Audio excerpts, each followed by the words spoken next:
Finance गुरुजी में आपका स्वागत है। भारत के इलेक्ट्रॉनिक्स मैन्युफैक्चरिंग स्पेस में एक कंपनी है जो चुपचाप एक क्रांति ला रही है। आज हम बात करने वाले हैं केन्स टेक्नोलॉजी की, और उनकी जो ये जबरदस्त ग्रोथ स्टोरी है उसको आइए आसानी से समझते हैं। जरा सोचिए, सिर्फ 5 साल, इतने कम समय में केन्स टेक्नोलॉजी का रेवेन्यू 7 गुना से भी ज्यादा बढ़ गया, और उनकी ऑर्डर बुक वो तो 19 गुना बढ़ चुकी है। ये बस नंबर्स नहीं है, ये इस बात का सबूत है कि कैसे कंपनी ने ग्रोथ के सारे नियम ही बदल दिए हैं। तो आज के इस ब्रेकडाउन में हम क्या क्या देखेंगे। सबसे पहले केन्स आखिर करती क्या है, फिर उनका बिजनेस मॉडल कैसा है, उनके नंबर्स क्या कहते हैं, और आगे का उनका प्लान क्या है। तो चलिए शुरू करते हैं। तो सबसे पहला सवाल, केन्स टेक्नोलॉजी असल में करती क्या है। चलिए इनके कोर बिजनेस को आसान भाषा में समझते हैं, जो इलेक्ट्रॉनिक्स की दुनिया का आप कह सकते हैं दिल है। केन्स काम करती है ESDM स्पेस में। अब ये ESDM क्या है? ये है electronics system design and manufacturing. आसान शब्दों में समझें तो ये दूसरी कंपनियों के प्रोडक्ट्स के लिए उनका इलेक्ट्रॉनिक दिमाग और नर्वस सिस्टम बनाते हैं। मतलब ये सिर्फ पार्ट सप्लाई नहीं करते, ये आइडिया से लेकर फाइनल प्रोडक्ट तक पूरा सोल्यूशन देते हैं। और इनकी असली ताकत है इनकी पहुंच।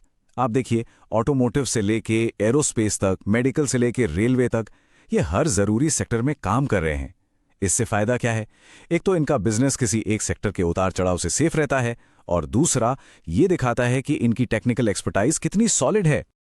तो इतना सब कुछ ये मैनेज कैसे करते हैं?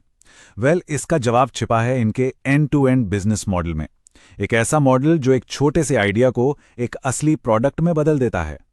केन्स का मॉडल कहलाता है कॉन्सेप्ट से क्लाउड तक, यानी क्लाइंट बस एक आइडिया लेकर आता है और केन्स उसे डिजाइन करने से लेकर उसकी प्रोटोटाइपिंग, मास प्रोडक्शन और यहां तक कि उसके मेंटेनेंस तक सब कुछ खुद संभालती है। और यही चीज उन्हें सिर्फ एक सप्लायर नहीं बल्कि एक असली इनोवेशन पार्टनर बना देती है। बिजनेस मॉडल तो काफी सॉलिड लग रहा है, लेकिन क्या इसका असर कंपनी के फाइनेंशियल्स पर भी दिखता है? चलिए अब इस ग्रोथ स्टोरी को नंबर्स की नजर से देखते हैं।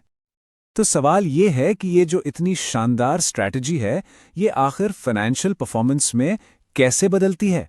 देखिए, नंबर्स झूठ नहीं बोलते। यहां देखिए, स्पीड देखिए इनकी। सिर्फ एक साल में रेवेन्यू में पूरे 51% का उछाल। ये 18,046 मिलियन से सीधा 27,218 मिलियन तक पहुंच गया।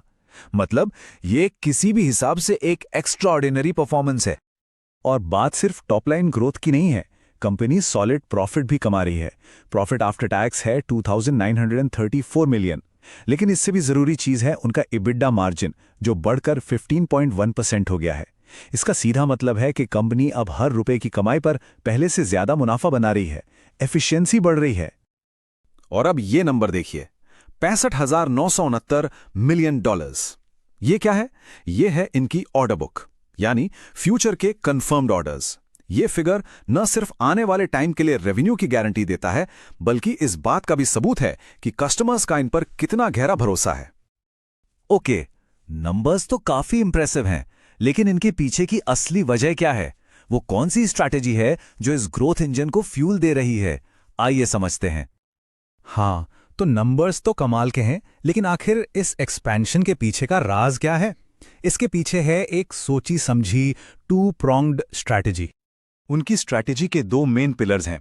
पहला, स्ट्रैटेजिक एक्विजिशंस, यानी हाई ग्रोथ मार्केट्स में काम कर रही सही कंपनियों को खरीदकर उनकी कैपेबिलिटीज को अपना बनाना।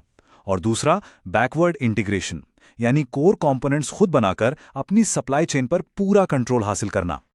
एक्विजिशंस की बात करें तो स्मार्ट मीटर्स के लिए उन्होंने स्क्रैम को इंडिया को अक्वायर किया, और रेलवे सेफ्टी के लिए AI सॉल्यूशंस बनाने वाली सेंसोनिक को। ये मूव उन्हें कवच जैसे बड़े नेशनल प्रोजेक्ट्स के सेंटर में लाता है। सोच सकते हैं फ्यूचर ग्रोथ का कितना बड़ा पोटेंशियल है यहां। अब आते हैं बैकवर्ड इंटीग्रेशन पर। वो अब सेमीकंडक्टर्स की पैकेजिंग यानी OSAT और एडवांस्ड प्रिंटेड सर्किट बोर्ड्स यानी HDI PCBs खुद बना रहे हैं। इससे क्या होता है? इंपोर्ट्स पर डिपेंडेंसी कम होती है, क्वालिटी पर कंट्रोल बढ़ता है, और ये मेक इन इंडिया की असली स्पिरिट को दर्शाता है।